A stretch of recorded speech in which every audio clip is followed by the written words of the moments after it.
我在北京。Hi, and welcome back. This is going to be a slightly different video, so I won't be talking about upcoming mechanics or whatnot. This is going to be commentary based on the event I've recently just completed. You can probably consider this lesson 0 for my jet fighter tips, as while this goes on a bit of a tangent and really doesn't show any concrete tips or jet gameplay, the premise and core of this video is rooted in getting better at top tier. Anyway, without further ado, when I was playing the event, I've been exclusively grinding Grand RB across battle ratings and nations because it's the most efficient way to do the event. I've unlocked vehicles like the ZTZ-88A, the Puma, and the Lav Ad. And from playing in BR ranges with a high population of Tier 6 premium tanks, I've picked up a few things. First off is that premium players or players that only have a premium plane and or tank affect Ground RB significantly more than Air RB. Ground battles involve having more vehicles than the enemy team combined. In Air RB, it's fine because there are no respawns and premium players are often on equal footing and sometimes even more capable than their tech tree counterparts. Take the A5C for example. If a level 22 A5C player kills a level 100 MiG-21 SMT player, that MiG-21 isn't coming back. But if a level 22 T-72AV terms T kills a level 100 M1A1, depending on his spawn points, he's either coming back in an Abrams or a Striker, or an F4C, A10, or whatever. But if a premium player dies in his T-72AV and doesn't have the spawn points to come back in a premium plane, then that team's out one player. Even if you do horribly in your MBT, you can still hop in an SPAA and take out planes. Sure, the argument that premium players can take low tier tanks or at least try and fight back can be made, but more often than not, an L-44 spawning on a Tiger 1 just results in the same thing. Don't get me wrong. I'm not saying don't buy premium vehicles and use it to grind. Hell, I've done it with the Sweden and the CV9105 TML. What I'm saying is that if you're hopping into tanks for the first time, it's best to grapple the basics first and grasp how tanks work in War Thunder before getting into top tier just to die 1,000 times. Yes, the premium tank is a more efficient grinder, but an even more efficient grind method is a premium tank that gets kills and contributes to a winning team. So how does this relate to aircraft and the title of the video? Well, it's simple. Props are extremely diverse in War Thunder. Props are the perfect training ground for jets. It might sound obvious, but it doesn't come to a lot of players. Personally speaking, as a player from 2015, playing props of every nation, learning proper energy fighting, boom and zoom, and turn fighting from props that were masters of the craft really helped me in the jet era.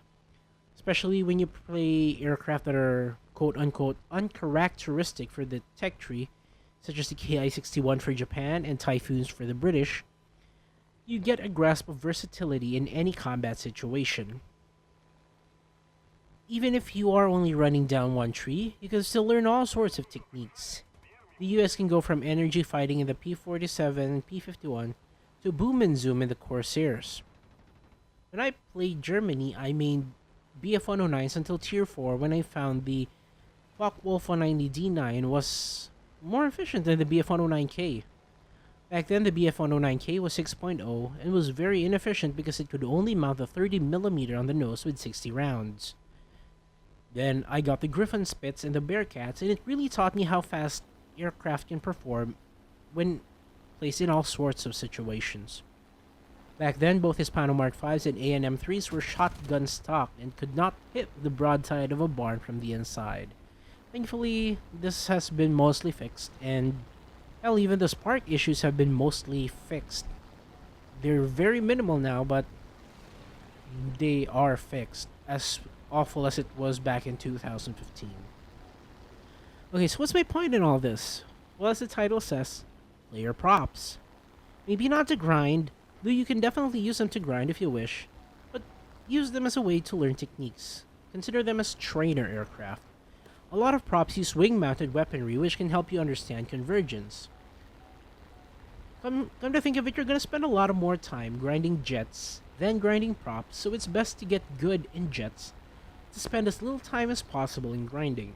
Sure, prop games are slow and can drag out, but props allow you to do a lot of experimenting that jets just don't let you. I owe my 2.0 kill death ratio in the F5C because I knew energy management from playing P-47s and P-51s. If you try flying props from nations you've grinded out with jets, and try to understand how each aircraft works, I promise you, you're gonna get better even when it comes to jets. A lot of jet combat is just derived from prop combat. Sure, there are new stuff like missiles, flares, afterburners, but you'll learn them quickly as long as you already master the basics. Uh, Enjoy alternative aircraft like the P-63 King Cobra, the I-185s, and the Ki-61 to get a grasp of alternative playstyles in a certain tree.